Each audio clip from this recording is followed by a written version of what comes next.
Say good afternoon. Good afternoon. This is an interactive workshop, I believe, so you got to be on your toes. All right, I'm Max Krochmal. I'm the chair of the Department of Comparative Race and Ethnic Studies, and it's my great pleasure to get to share with you all today our visiting scholar, Dr. Khalil Gibran Muhammad.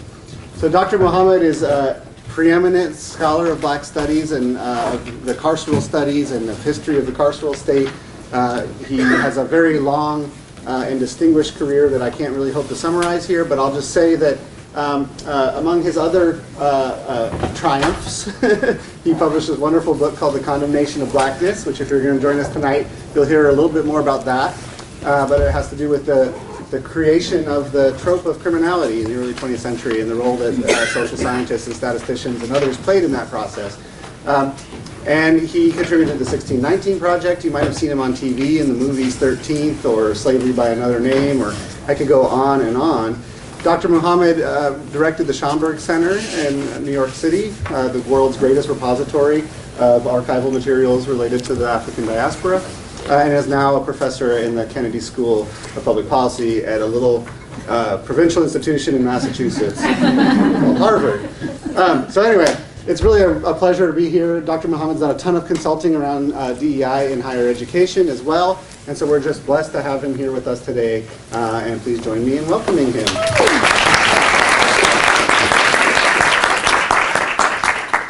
Thanks, Max. All right, so first thing, it's an honor to be here, and it's great to have so many of you. I imagine that this is a real large cross-section of the university. So maybe just so that I have a sense of who's in the room, could a few of you volunteer to tell me your role here on campus so I have a sense? Some of you I've met already, so yes. I'm Pat Walters. I teach accounting here in the Neely School. Excellent, thank you. Others?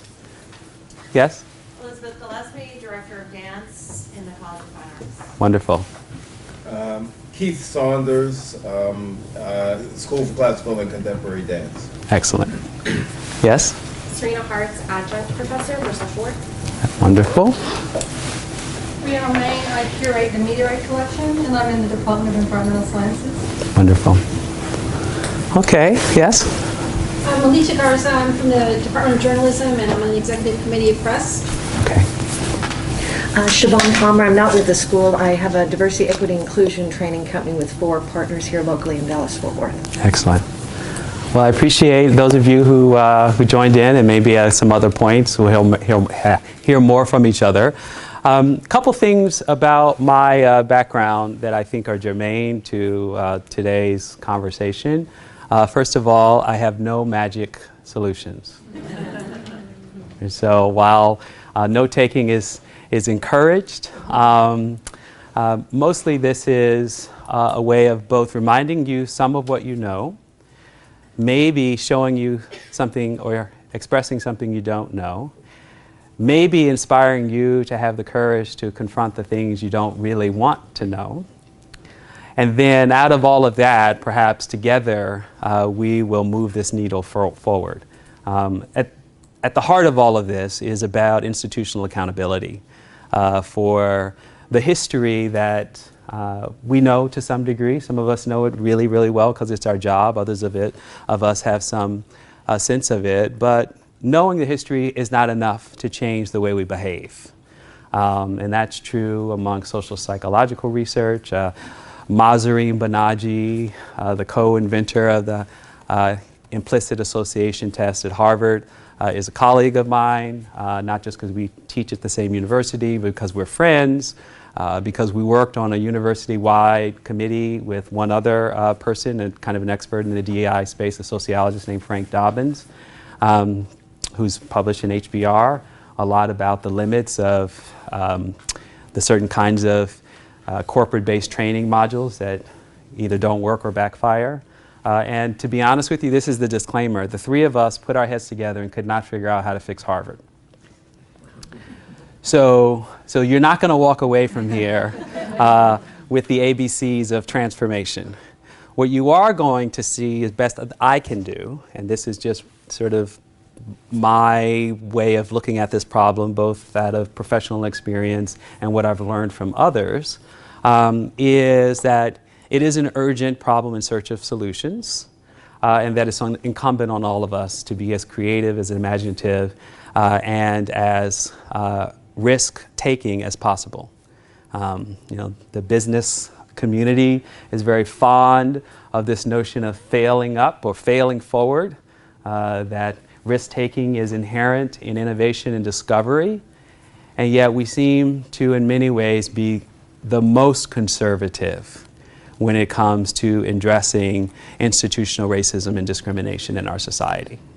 So you may reject some of those premises. That's totally fine. You may be unsure if you accept all of them, but part of the job is to kind of convince you by the end of this that it's worth considering in the way that I've described it. So the first thing that I want to point to, and by the way, there are a couple of, Max mentioned interactive part of it.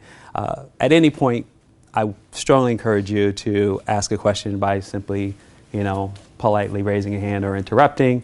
I also encourage you, if we do land in a discussion moment that is somewhat impromptu, that you consider talking to each other as much as you are talking to me, because someone else here may have an appropriate response that is helpful to advancing our conversation.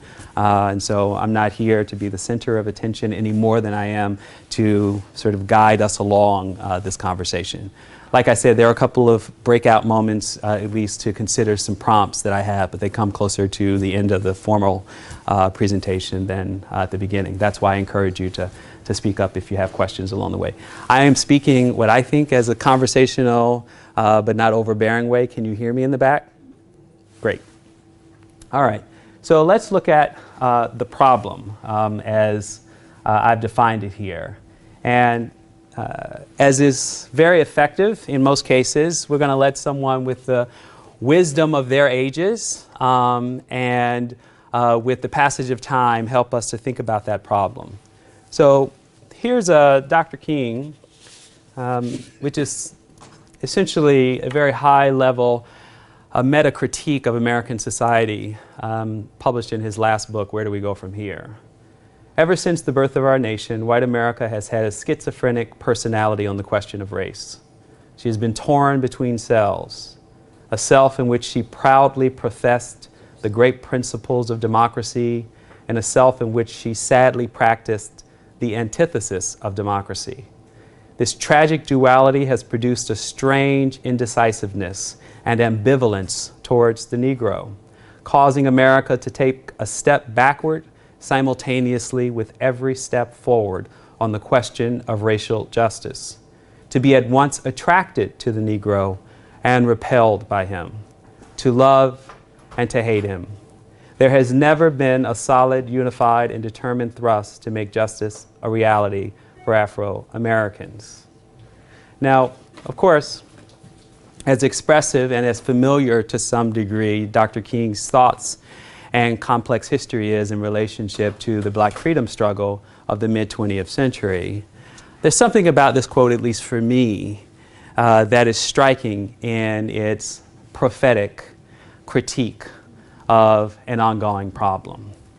Because one of the gaps between how we behave as stewards of institutions and the professed values of our institutions when they say we are committed to diversity, for example, is the ways in which we don't acknowledge that the very historical precedents, as in the civil rights movement, failed in many ways to rewire the institutional infrastructure of our society. It's meaningful that Dr. King wrote this in 1967, because the very history that most institutions claim was the beginning of their reconciliation with their traditions of exclusion, for him, had not actually come to fruition. At the very end of his life, he recognized that the civil rights achievements were insufficient to addressing a more deeply entrenched problem of structural racism, or what he calls here racial justice in America. Racial justice to be distinct from civil rights legislative achievements. Those two things in Dr. King's mind were not the same. And so while we certainly live in a society that has advanced basic legal guarantees that prohibit various forms of explicit or de jure discrimination in our society, we also have legal norms that have evolved since the 1960s. The most obvious of which is that the criminal justice system in Dr. King's lifetime was not nearly as large by any stretch of the imagination in per capita rates of those incarcerated, by expenditures, by sheer physical size than it was in his day. And so a system that is by definition meant to be a form of unfreedom, he could not account for in his time. So we have to both acknowledge the gap between how our institutions think about the civil rights movement having done most of the work in our society and what racial justice is, which is the unfinished work left for us, and new forms of institutional and structural discrimination and racism that didn't even exist on the scale that they did then as they do now. So that's one way of defining the problem in relationship to both history and Dr. King as a certain kind of truth teller. The other way that is perhaps closer to home is the way that our students are telling us something's not right on our campuses. And so we've seen over the last decade, more or less, an explosion of protest activities in the form of our new social media age, not so new anymore, of various hashtags. So this one too is I Too Am Harvard, emerged in 2013 around students feeling as though they were subject to a barrage of microaggressions and being mistreated in the classroom, being ignored, having to stand in as singular representations. In many ways, none of this is new, but it's precisely the lack of its newness that ought to cause us to a greater sense of urgency. Also, I too am OSU. This happened to be Oklahoma State University rather than Ohio State University. Hashtag Black on Campus, hashtag Latin Grad Cap. This was a hashtag that enterprising undergraduates across various campuses put on their graduation caps so that when images were taken would reflect that they were Latinx students and not just a sea of graduates. U.S. faculty so white, inspired by the Oscars so white hashtag, and then I look like a professor. So the gap here between representation and belonging is familiar to us to some degree. And here we're just noting that the sign of our most recent times has closed the gap between how we've thought about the presence of students on our campuses and now even staff and faculty. So one way to think about this problem is not only did we not solve it in the wake of the civil rights movement, but perhaps even it's gotten worse. And we can talk about how you think about how you might measure whether it's gotten worse or not. So here is just some demographic data to put us all on the same page, for example. So some of our whitest campuses around the country top out at 82%. So this represents Dartmouth University in New Hampshire. We've got Vanderbilt at 81%. University of Wisconsin and Duke University at 78%, Cornell 77%, University of Florida, University of Minnesota, University of Texas at Austin, my alma mater, University of Pennsylvania at 76%. So that's at the top of the food chain. And hold on one second. Boy, we have a little bit of a temporary hiccup here. This is not the most recent, which is surprising because I downloaded it from. Give me 1 second. I won't be happy. We won't have some of the slides I want. Can you help me? Yes. Just all I'm going to do is quickly mute the image. Yep, right here. This should not take but a second because it's definitely uploaded. Now I just need to go to Chrome. Oh, there it is. Okay. So you don't have to squint. Welcome to my life. Yeah, let me refresh this. Get a fresh download.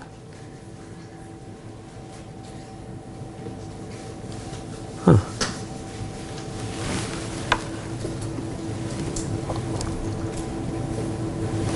I am fresh here. For some reason, it won't upgrade. Hold on a second.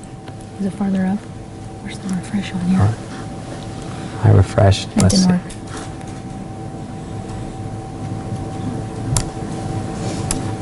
No.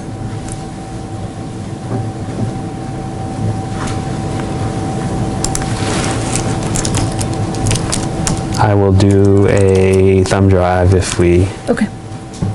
Yeah, see, it's still saying 2 hours ago. That's weird. Give me 2 minutes. Talk amongst yourselves. I just switched to a thumb drive here because for some reason Dropbox is not updating.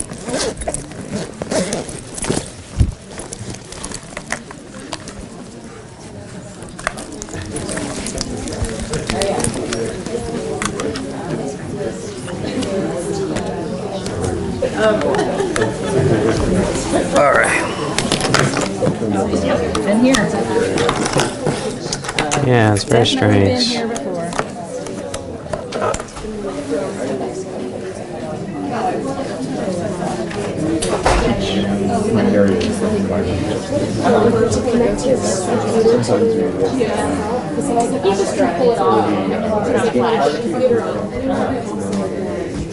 Yeah, because he's got that. Okay, yeah. Thank you.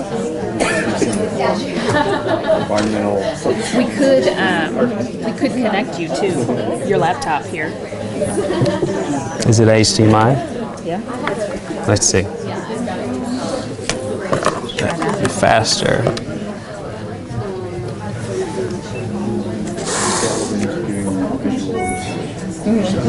But you know what? The reason why I didn't want to do that Okay. is because I have some notes. Okay.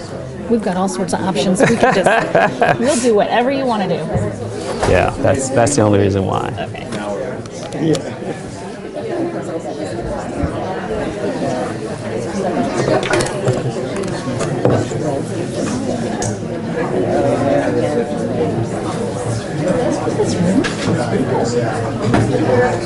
Dean in here? That's a good sign. All right, it's on there. Eject. Okay. Where does it go? Right here. All right. A little blue. There we go. Switch that so you don't have to squint.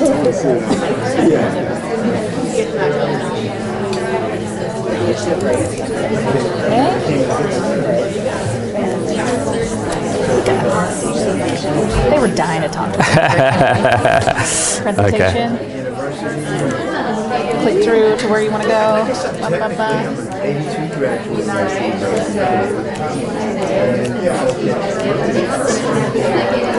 Okay. That's weird. Did it not hit that one either? I was like, what is going on here? And what happened? Did it work? It's this file. I know it's wrong. We got to take it out. Okay. That is. Yeah, close it so it gets. So you can see.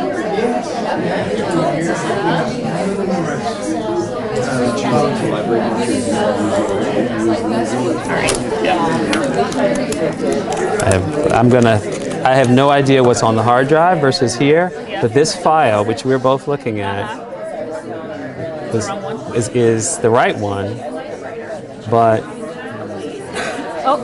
for some reason. Maybe that'll do it.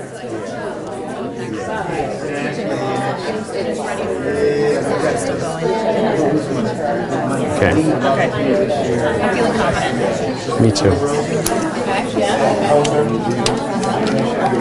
I only know because I know that 17% number is really important and is missing, which tells me that 250, is that right? Yes.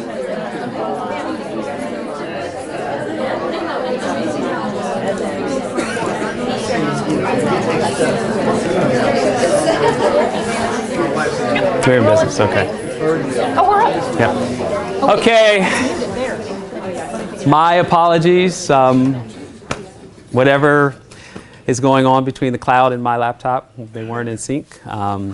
So as I was walking through essentially the demographics of our whitest campuses on college campus, I needed to get to this number because this is a very important number. So as I said to you, the shift between our focus on undergraduate populations and our focus on faculty representation, it should be surprising, it certainly is to me, even though I know this number, that on all of our universities, the percentage of racial and ethnic minorities teaching as full-time faculty across all categories is only 17%. So that represents the basic infrastructure that we have in terms of what representation means. So representation is only one part of this puzzle, right? Representation is simply a body in the building that may or may not represent the kind of lived experience that can be meaningful in the context of being an educator. So it can go either way. It can be meaningful or it can be neutral. Very rarely negative, but most certainly may not add in ways that we assume it does. So one way to think about this is we've invested a lot of attention on getting kids on campuses through various access and pipeline programs. We've focused with moderate success and less significantly in some ways on what faculty representation looks like across our campuses. But in both cases, they're still insufficient by the standards of representation. But I also want to say that this is not just a problem in terms of higher education.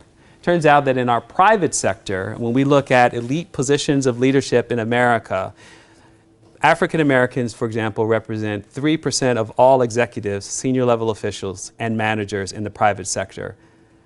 So that's the percentage of representation, arguably in the most important sector in our economy outside of the public sector. Nearly 20% of all employed blacks work actually in the public sector. And when we look at the nonprofit sector, only 3% of nonprofit CEOs are African American. They do a little bit better at the board level, where they are about 8%. So this is a problem that I call the power gap. And that is that the difference in leadership at the highest levels versus representation in student ranks, who have the least power in many ways, in the way that our universities govern themselves, our university and colleges, and faculty who, depending on faculty governance structures, have more power, more at play in terms of how those institutions behave. But this is a kind of decentralized, less hierarchical structure. When we look inside of hierarchical structures, particularly in the private sector, where people are, of course, at-will employees, we see that at the higher you go up in the organizations, the overwhelmingly wider they get. So this is not just a higher education problem. It is a demographic problem that remains the problem of tokenism everywhere that we look. So this is just a textbook definition of tokenism, but I think it's important to be reminded. Now I'm going to tell you something after we recognize that this way of doing business, both in the private sector and in higher education, remains a problem of tokenism, symbolic representation for the most part.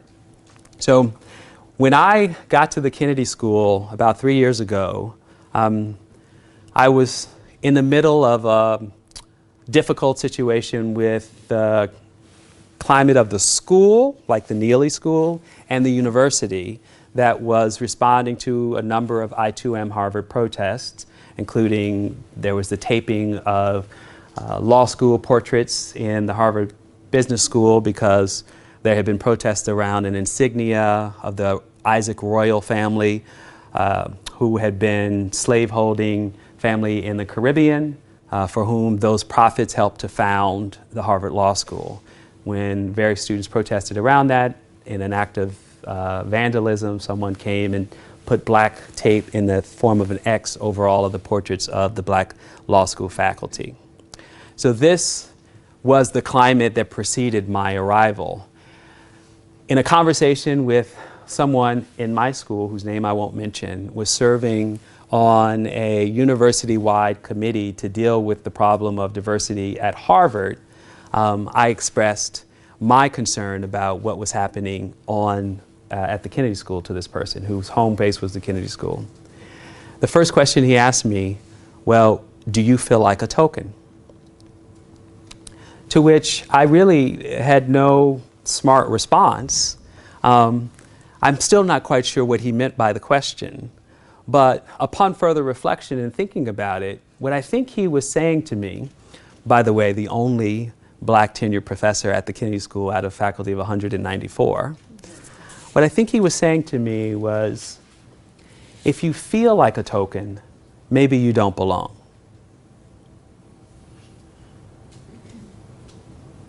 Because what I said to him in that moment was, what else am I?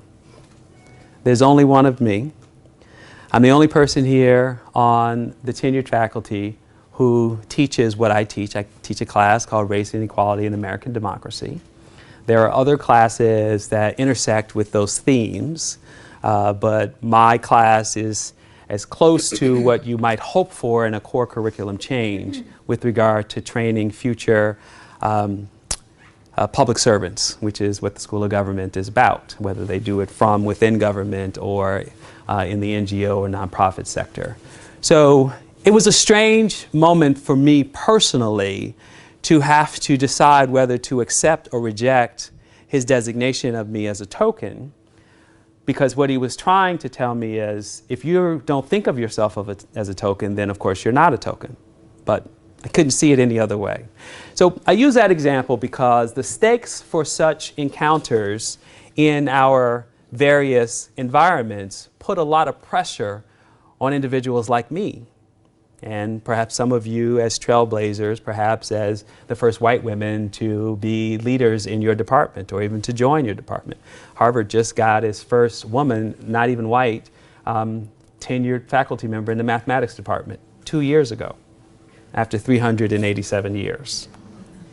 So this problem of tokenism raises a number of questions about the difference between being present and being active in these spaces. So the example that I want to tell you is about when I was a first-year graduate student. When I was a first-year assistant professor, I've downgraded myself. So here I was at Indiana University. I'd arrived there in 2005. Indiana University at the time was a top 25 history department, about 60 faculty members. I was joining a community of African American faculty. There were 2 others in the department, which relative to the Kennedy School was percentage-wise much more significant. And I tell people this all the time. In some ways, Indiana University is more evolved. So I was asked to serve on an admissions committee where I would give a first read of prospective graduate students. So by show of hands, how many people have done this? Okay, about a third of you. So you know how this works. For others, essentially, you're conscripted to make first read recommendations on who would be good prospective candidates for admissions to the program. And of course, then, as like now, across various kinds of departments, all of these decisions are made on resources, because generally speaking, at least for Ph.D. programs, you're trying to make decisions based on how many people you can fully fund. Because no longer do we have 2-tier systems where some people are paying for their PhDs, other people aren't. Master's programs are different. Most people still pay. So I was new, and so I did my job very diligently.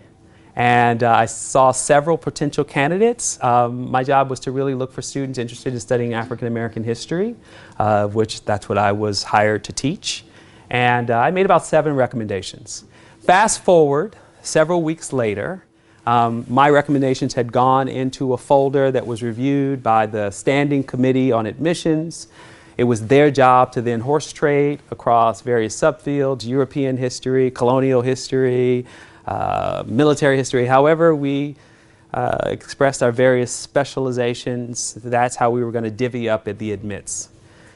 That committee does this work, puts together a spreadsheet, goes forward to a department meeting for a vote. Department chair comes a room almost identical to this room, both in size and number of bodies in the room. The chair is handing out the list. We're all looking at it, saying, look over the list. These are ranked order for admissions. So everybody make sure this looks good. We're going to take a vote on this. And so I start to look at the list, and I don't see any of the names of people that I had recommended for admissions. And I'm thinking to myself, how could that be? Like, some of these people were great. And of course, the lifeblood of my own intellectual growth and evolution at the department depended in part on graduate students. It's very customary that you would, basically get to teach a graduate class a year. And so if I couldn't admit future students, I would have a harder time attracting mentees, et cetera, et cetera. So the stakes were pretty high. So I go to the back of the room, and there's a dolly there with all of the admit folders. And I start rifling through because I'm looking at the names. Now, it turns out the names of the people I had wanted to admit were on a standby list way at the back. Like half of our admits we're going to have to turn us down before we'd even get close to these people. So I looked at the names, I looked at the files, I looked at my notes, and I thought, okay, it's all here. I wasn't dreaming. This happened. And so then I had a decision to make. And so the decision to make was, when it came time to then vote, how would I vote? So the department chair says, all in favor of the graduate roster admits, say aye. Any noes? I put my hand up. Now, think of yourself in this situation. First year assistant professor, right out of graduate school. It's a department of 60 people. It's a top 25 department. I didn't want to have to raise my hand in this moment. It didn't make me feel good. I didn't come there to be a troublemaker. But I had to reflect in that moment, like, what's the point of being a person of color teaching a field that is generally undervalued with the job of identifying others that would contribute to that field if I was going to be silent in the wake of a customary decision? In other words, if it was going to be business as usual, despite my being there, then this wasn't exactly what I had signed up for. Or at least wasn't going to be something that I was going to accept passively. So I raised my hand. And I'm not telling this story because in 2005, when this happened, I was going to one day be sitting here or standing here in Fort Worth, Texas, ready to tell this story. That was not my goal. My goal was to be as inconspicuous as everyone else and to move on, pick up my kids from school at the end of a department meeting. But nevertheless, I had that choice to make, and I made it. And so immediately afterwards, the department chair and the head of the admissions committee came up to me after the meeting's over and said, what happened? I explained to them what happened. And here's the kicker. The department had special funds to admit someone to study African American history. And so the money was going to go unused. Is that crazy? But somehow in the sausage making and the decision making amongst my more experienced colleagues, my perspective was discounted. And they went on and made those decisions, and this is where they ended up. So after I was solicited for advice, I said, so, is there someone that you remember from that list? I said, yes. And I gave them this person's name. That person was quickly offered admissions, accepted admissions, and in the end, not only came to Indiana University and thrived, but now is 1 year away from being tenured at Emory University and has published a wonderful monograph and is having, by any standards in this day and age, in our job market, an incredibly successful career. Now, maybe he would have gone somewhere else if I didn't have that moment. But the precarity of how these systems are working in higher education should make us all stay up at night, because it shouldn't be this way. So that is an important lesson that I learned. And I also got some advice from a colleague of mine, because a colleague of mine asked me, or at least I expressed to him, what I was feeling in that moment. He happened to be the dean of admissions at the law school. And I reached out to him and I said, tell me what went wrong here. And basically he said to me that you have to decide whether or not being in that department means looking for black people or brown people who look identical in every possible way to the traditional white students that they're used to admitting, and therefore making those recommendations only.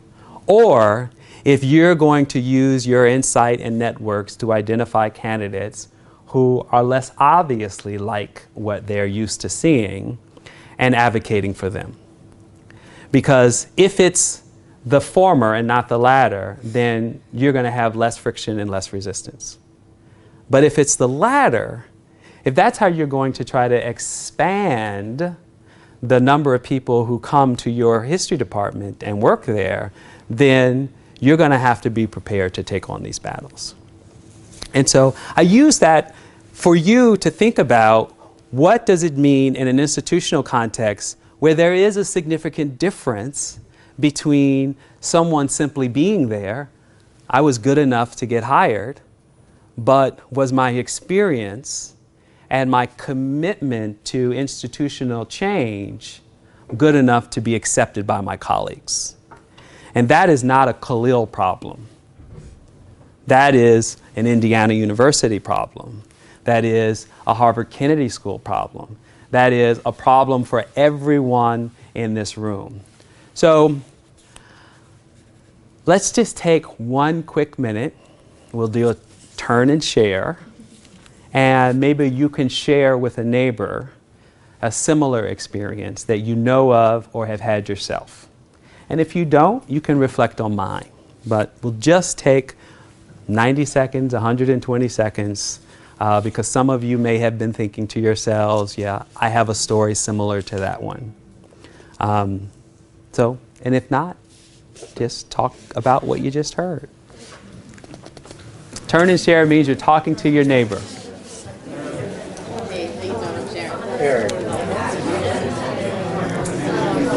Sorry, can I get you to put your backpack back down? Oh, sure. Yes.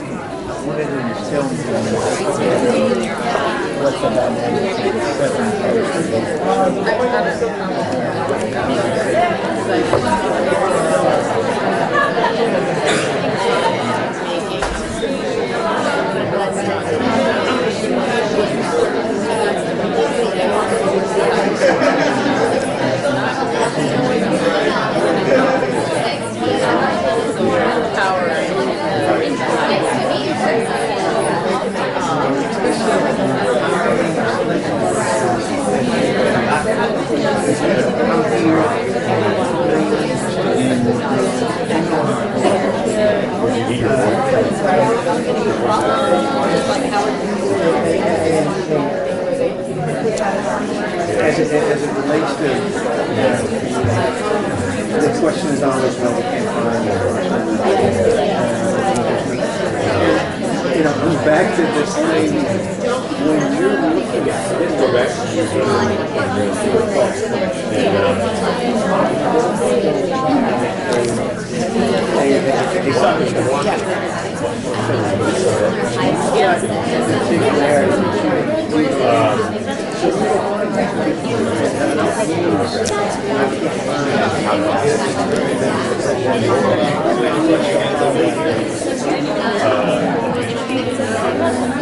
All right, 30 more seconds.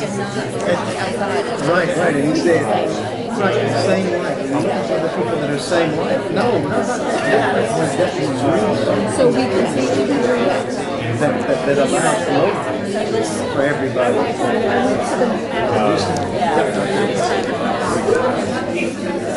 Excuse me, just quickly, I know you talked about you chose 7. Were they all the 7 people of color, or what? No, it was married, yeah. That's good. Yeah.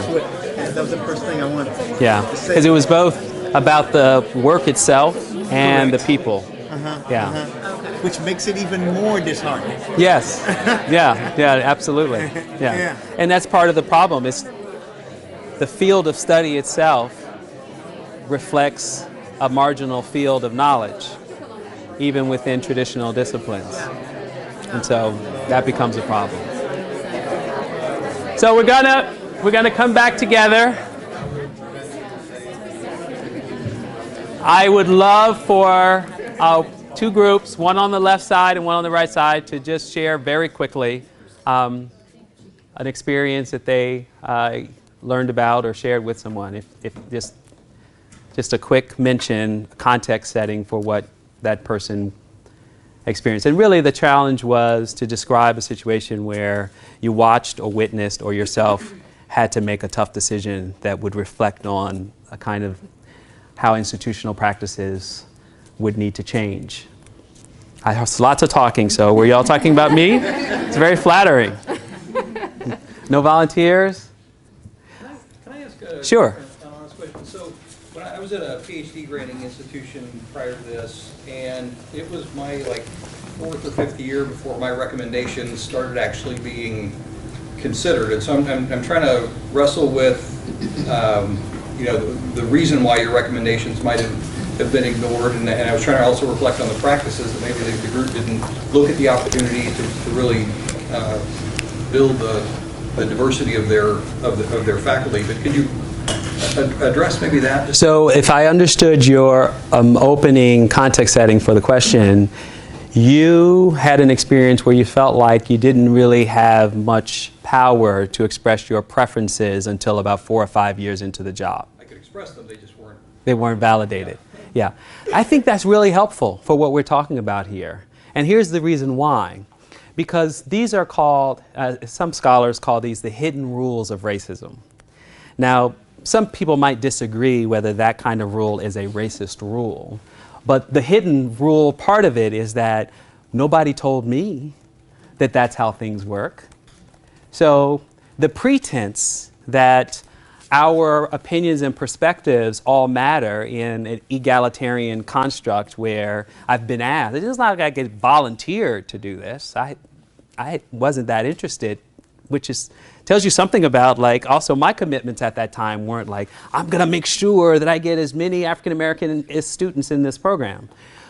So when I say hidden rules, there are lots of rules that are rooted in traditions that have worked quite fine for the demographic that has been overrepresented in those traditions. And these are generally white men. And so in whatever construct that exists, the idea might be, well, these rules have always worked for us. And what's your name? Mark. Mark's new, you know, we had to wait 4 or 5 years to be taken seriously. Mark's going to have to wait 4 or 5 years to be taken seriously. That's good. But maybe that wouldn't work in an environment dominated by women who might have a more egalitarian sense of accountability. That's the question mark. But if nothing else, I would say, Mark, even if that were true, it should be explained. And therefore, people should have the right to opt in or opt out, or to even question whether those rules continue to apply. Otherwise, that's how exclusion and lack of belonging gets reinforced, even when it's unintentional.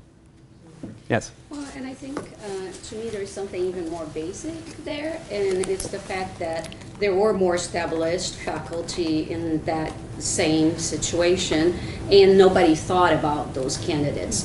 So to expect that the only black faculty is the one that is going to be searching for talent outside the traditional role of what is expected from admitting new students is also troubling, you know, because you should not have been the only person who could see talent in those individuals. Yeah, and there's a lot of that, the maldistribution of labor, right? So the problem is like, oh my God, now we have a problem. And so then who has to fix it? Yes? And I asked the question immediately, were the 7 that he had chosen all people of color? And he immediately told me that no, they were not, which when he said that, that even incensed me a little bit more, that hey, okay, he's really looking to better this program, but because of the newness and hey, you hadn't earned your stripes yet. So, right. But you already had the money. I don't understand. I know, it doesn't make any sense. It still doesn't make any sense. It's the unspoken rules, too, of what are you searching for, well, you know, because obviously nobody else thought about those, so there are certain unspoken rules that the things that they chose are the things that everybody considers important. And this is the thing, so if others have a thought, I'll share it. So Columbia University And you can look this up in this Columbia Spectator, and they've made some news in the Chronicle. But under Lee Bollinger, who is most famous for leading the charge in defense of affirmative action while president at the University of Michigan, has been president of Columbia University almost 20 years now. And he came in with a certain set of diversity commitments, but Columbia has struggled. And Columbia doesn't have Harvard money, but it certainly got a lot of money. So the problem is that they have chosen to broaden the ranks of their faculty on a policy that essentially means every person who retires opens up a line, and that line is the line that can be potentially subject to expanding the body of knowledge represented by the faculty, whether or not that includes a person of color or a woman, right? Because there's two steps here, right? It's what do we actually value in terms of what's in the curriculum, and then what is our commitment to faculty representation? And sometimes those two things can be one and the same, sometimes not. And essentially what's happened is after 20 years of a university plan, a strategic plan around this, their diversity numbers have basically been flat. And you know why they've been flat? Is because every department that had this mandate chose not to sacrifice its hardwired traditional commitments to curriculum in the service of what it considered diversity, which it considered a trade-off.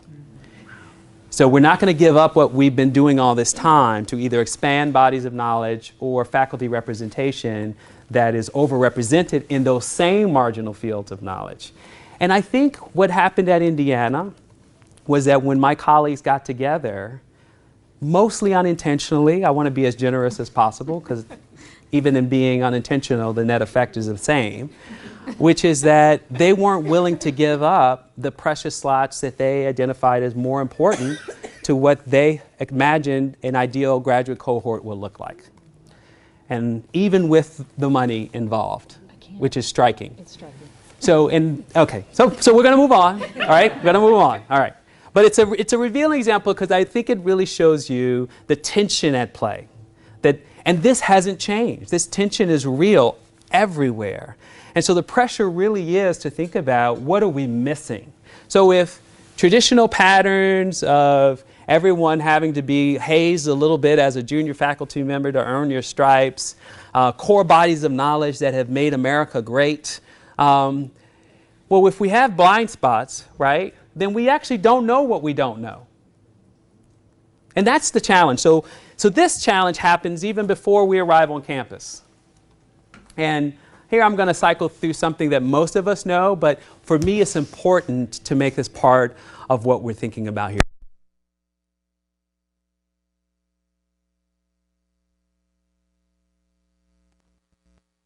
And the personalities of the people we work among. It's not about the individual choices we make as leaders and as members of these communities. It's also about how we have all been part of a system that has essentially told us, don't worry about what you don't know.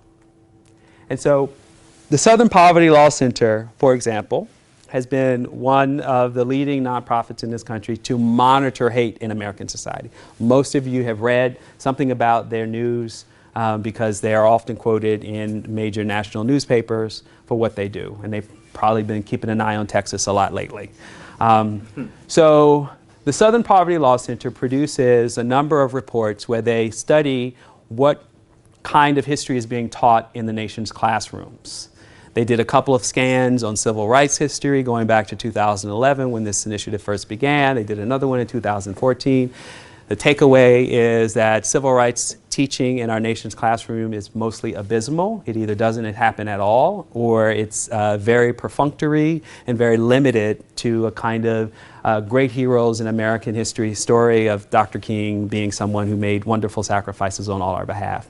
So they've given us a sense of some empirical evidence of what is actually going on in terms of state standards. This last one was done in 2018. And I think this one is as revealing as the earlier one. It's only just most recent. And so one of the things they looked at is they asked about 1,700 social studies teachers, do you feel competent to teach slavery? Do you have the resources to teach slavery? How good are your textbooks when you teach slavery? How well do your students take to the teaching of slavery?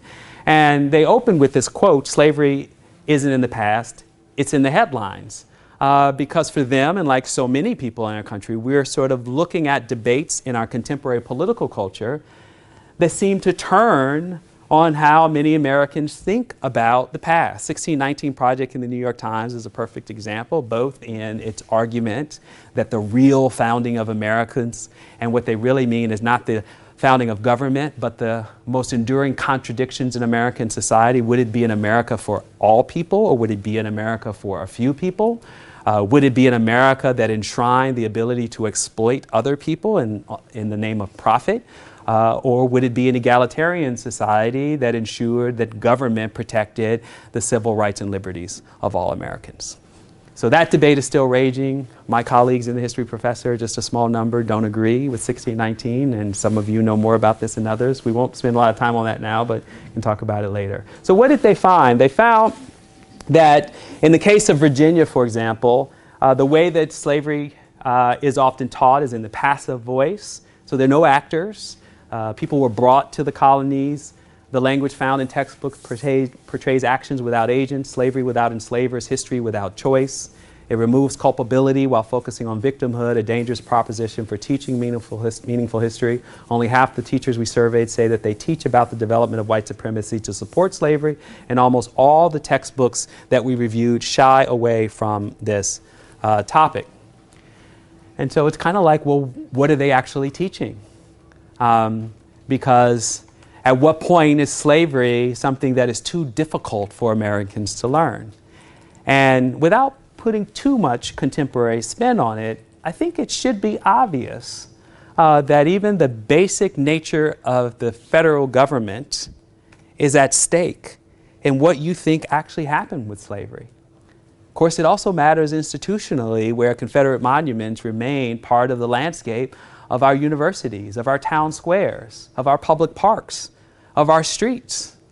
And it's not really debatable as much as our public likes to debate. I think of the difference between Southerners who say the Confederate flag is about heritage and not hate. I mean, if I were being generous, I might say maybe heritage and hate, because you can actually have a heritage of hate, right? I mean, partly white nationalists are more forthright about that.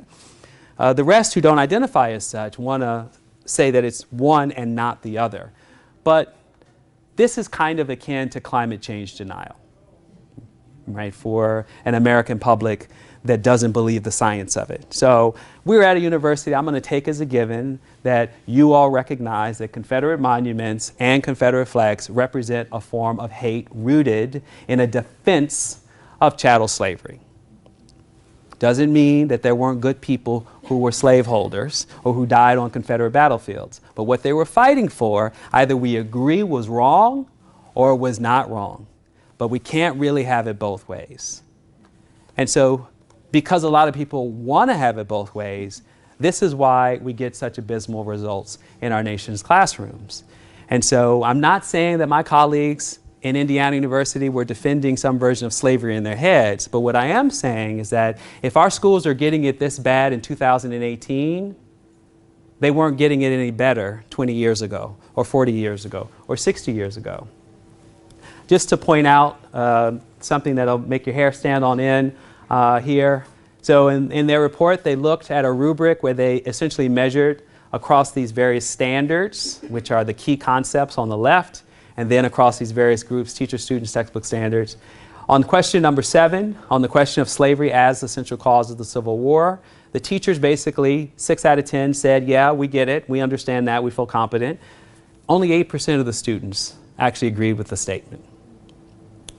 So the students are coming in, these are the kids, these are the young people, are coming into the classroom already wired to be averse to the idea that the Civil War was about slavery, because of all those heritage signs and monuments all over the place. So without any active instruction, they already come into the classroom prepared to think it must be something else. Does anybody know what they thought the something else was? In a way, yes. Maybe that is the answer. Low taxes. They thought the Civil War was fought over taxes. In a way, it was fought over taxes, when you think about it. And we're still fighting over taxes. But that shows you that the conversation we've been having at the national level, even about the civil rights movement, that has been refracted through this idea of shrinking government because of what government does, whether it's in defense of undeserving people, whether it's taxing from people who make money to give people who are lazy and don't deserve it. You fill in the blank. So that's not a surprise that our students, because that's what they're picking up everywhere else before they even walk into the classroom. And so those students become adults. Those students get jobs. They run law firms. They run corporations. They run universities, right? It doesn't mean just because you run a university or you're teaching in the science department that you got this history any better than anybody else. One would hope that the historians might get a little better, but, you know, not sure. So just to give one more crystal clear, how many people have to leave at 3:30? Okay. So this example is just an example of, Mark, thank you, about the political stakes. So it isn't just, as I suggested, about our students in the classroom, our political leadership. So Stephen Colbert interviewed an elected official on the Colbert Show before his shift to the night show he does now. Forgot which one it is. David Letterman's old show. So he says to this politician, some have called Brooklyn's decision to become part of New York City the great mistake of 1898. If you could get in a time machine and go back to 1898, what would you say to those Brooklynites? The answer, I would say to them, set me free. So, probably like you're thinking, he says, free from Brooklyn, 1898, slavery. Slavery, really? I didn't realize there was slavery in Brooklyn in 1898. I'm pretty sure there was. It sounds like a horrible part of the United States that kept slavery going until 1898. Who would be enslaving you in 1898 in New York? The Dutch? Those sneaky Dutch bastards. Now, you couldn't ask for a more revealing moment in noting the levels of illiteracy that exist in our country at the highest levels. This is a Congresswoman Yvette Clarke, a black woman represented in Brooklyn. We were trying to figure out, so YC is Yvette Clarke, Y-V-E-T-T-E. Yeah, I know. Yeah, it's very sad. And so, what are we to make of this? I mean, aside from the fact that slavery actually ends in New York by the 1820s, because the gradual abolition laws which were passed at the turn of the 19th century, at least she might have mistaken it for 1865 when we had a civil war. So my point is not to malign the character of Yvette Clarke. My point is to suggest that Yvette Clarke is not alone in the stakes of what this means. So to the point of the gentleman's statement about those graduate student admissions, one would think maybe that how well we're teaching African American history at Indiana University or elsewhere, the stakes might actually be a lot higher than the traditional schools of knowledge, or at least on the same level, that this isn't just diversity teaching or a diversity strategic goal. At the Kennedy School, because I talk to them like I'm talking to you, and everyone's not happy about it, I proposed a number of programs to address some issues that are there, and someone in the dean's office decided to put everything that I do on the diversity calendar. And when there was a disagreement about the language of a description of something, essentially something was described in passive voice, that I was having a conversation about economic and racial inequality in housing policy, when it was an exhibition, a program about redlining, which is an exhibition about state-sponsored racist policy, right? Those are two different things. One is passive and innocent, perhaps, unintentional. Inequality could simply mean the evidence of difference, not necessarily that someone did something to cause it. So I objected to this, and I said, who made this change? Oh, it was sent to the diversity officer. Why in the world would the diversity officer be making a decision about how to describe the content of a program or an exhibition that she knows nothing about? My guess would be if our climate change or climate science experts on campus were proposing a program and gave them language to describe it, they would feel no compulsion or even competency to re-describe it some other way. Or at least they'd run it by the person. No one ran this by me whatsoever. So this language problem matters, one, but also bodies of knowledge. What I do is not diversity work. I'm here doing diversity work for you, but when I go into my classroom and I teach about American democracy, that's not diversity work. So we have to also think about how we define, even when we're being colleagues in support of this work. Okay, so I'm going to skip through this example, because these are just more examples of how our textbooks get it all messed up. And Texas is front and center in a lot of this. Yes? How do you operationally define diversity work? We're going to get to that. Oh. All right. Yes? I just want to bring up a funny example from TCU of that sort of miscommunication. So in my department, there's a field trip to South Africa where they go and do work with rhinos. And they wrote up a blog about going out and having an experience with the black rhino. And that went through offices to make sure it was written correctly, and it was published as African American rhino. Wow. Yeah. Yeah. Yeah. That family, that rhino family. Yeah. I put that one, yeah. That's good. I'll talk to you after the workshop, so I can make a slide on that one. Yeah, you made it. Yeah. Yeah.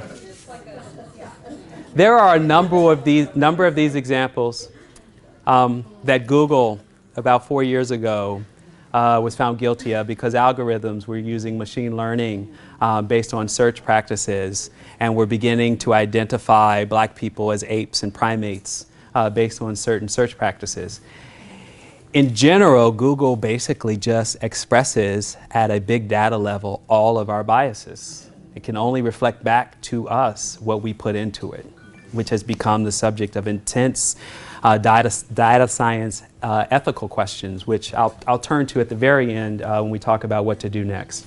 So speaking of institutions, so one of the things that we know is that we have a problem in publishing.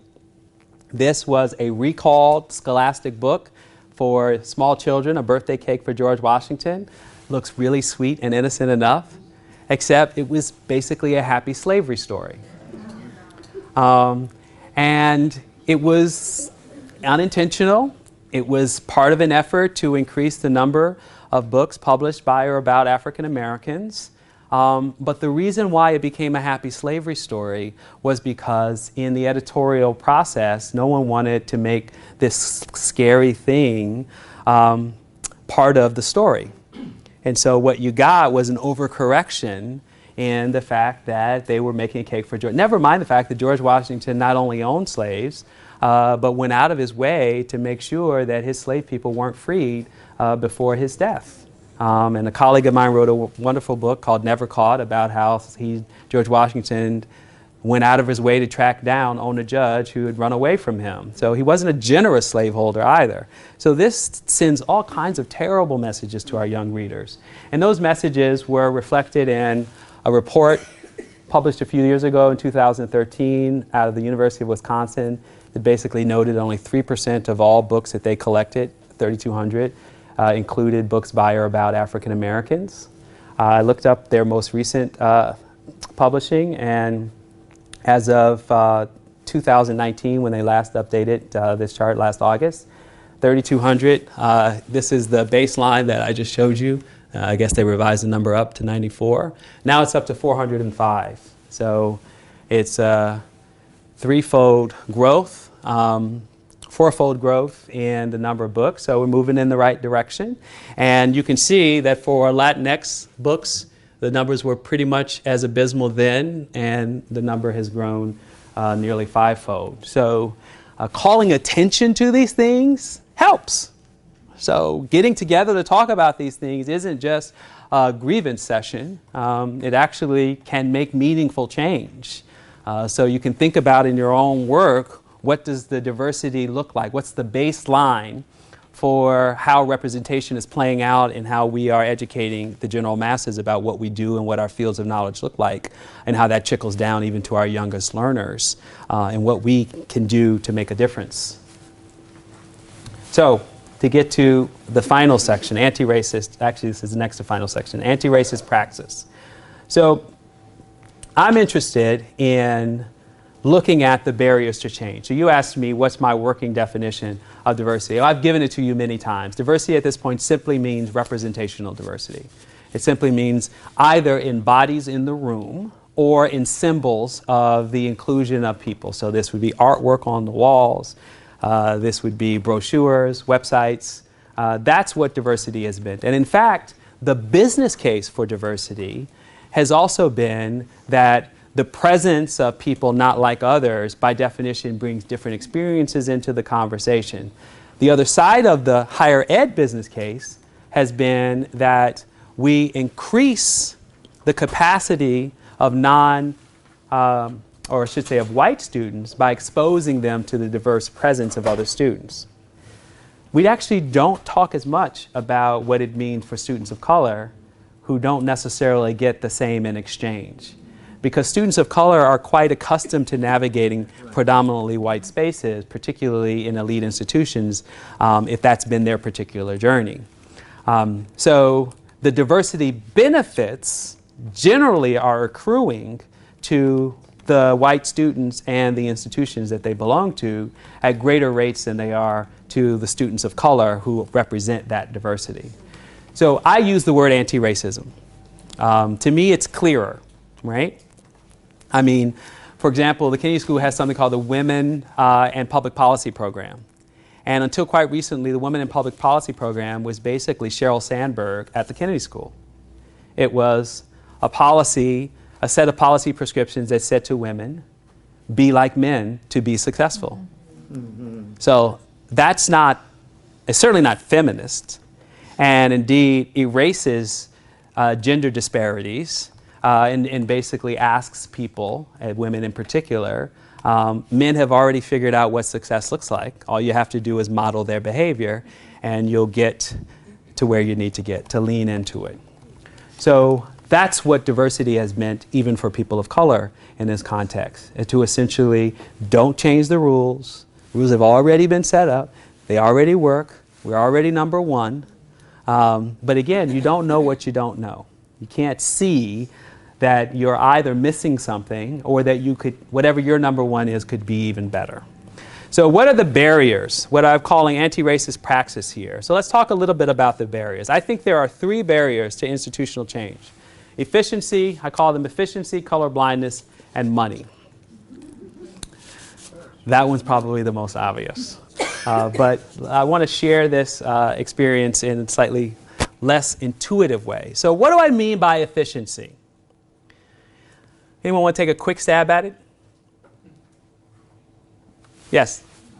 So what you're saying is this is the way we've always done it, we're efficient and then how to do it this way. The challenge to that will slow down our process. I couldn't have said it any better. Yep, we won't have to spend a lot of time on this. Right? So the reason we have traditions, the reason we have policies, the reason we have rules, the reason we do what we do is because we've always done it this way and this is what works. And so we didn't ask you to come in here and change the rules. Now maybe if it turns out that the CEO is a sexual predator and maybe the general counsel has been writing NDAs until their arms get, or until their hands get tired, and now we're facing massive lawsuits and our stock price is plummeting, maybe then we ought to change our NDA policies and our HR rules because things have changed. So it's not that like change doesn't happen ever. But generally the efficiency argument basically means diversity means we'll get a few people that act, think, and behave just like us, but we're not changing anything because that's the most efficient way to go about this. So this is an example of an articulation of efficiency. So this is written by the economist Tyler Cowen, who writes for Bloomberg News. Is also an economist at George Mason University. Any economists in the room? Not surprised. Hopefully they can watch the video later.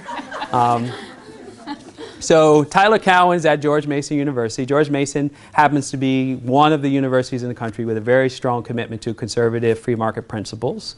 And so that's fine. It's an open society. You know, we get to support whatever.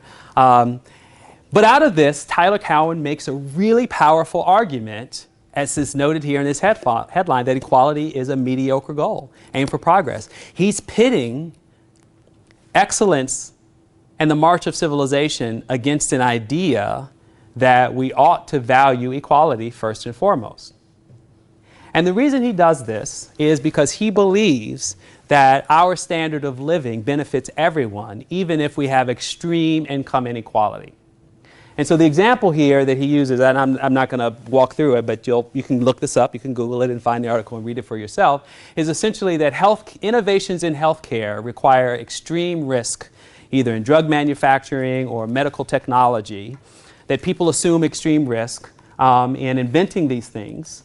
But in the end, we all benefit from these life-saving treatments. Now, of course, we don't actually all benefit from these life-saving treatments, but in his mind we do, right? Because they exist in the world, and the fact that they exist in the world means it's possible for us all to benefit from them.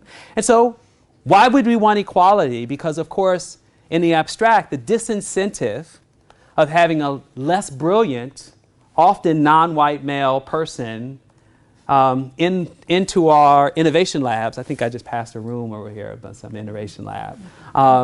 So too many people who don't look like the traditional people who innovate and make America or the world great means that we might actually lose out on, he also writes about toys. He thinks of smartphones as toys.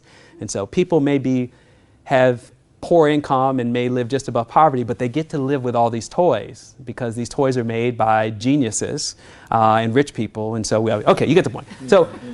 So as tell me your name again? Ebony already pointed out, that's the problem. These institutions, from the most elite to the public university, think if we change the rules, then we're going to lose something. We're not going to be faster, better, cheaper, greater. We're going to be slower, dumber, more expensive. And so that's it. Okay, so that's a barrier. So where does this barrier come from? I'm a historian. And so part of what I want people to think about is that notion of efficiency comes out of the age of social Darwinism. And one of the sociologists who was at the forefront of this thinking was William Graham Sumner at Yale University, who wrote this wonderful book called The Challenge of Facts, published in 1895. And his kind of facts were kind of like the kind of facts that we are debating about today. His point was the challenge of facts is that women, people of African descent, indigenous people, are inferior to white men. And if we don't come to terms with that, civilization will be ruined. And so he said, let it be understood that we cannot go outside of this alternative. We can't do anything differently than this. Focus on liberty, inequality, and survival of the fittest, not liberty, equality, survival of the unfittest. So when you're hearing those debates in your little departments, and you're hearing ideas about the ruin of this program by letting the vandals through the gate, that's what's playing out there. And just like you can't reconcile hate and heritage as somehow opposing things, they go together. And this idea goes together. Liberty, the idea of freedom, goes with inequality, goes with people who don't belong. So when Tyler Cowen tells us equality is a mediocre goal, he's saying that we shouldn't worry about equality. If some people are roadkill in the process, if some people don't get to be at all these universities, just like Harvard's being sued by an anti-affirmative action organization, then so be it. Colorblindness. So colorblindness has been the framework that has often defined this notion that the best way to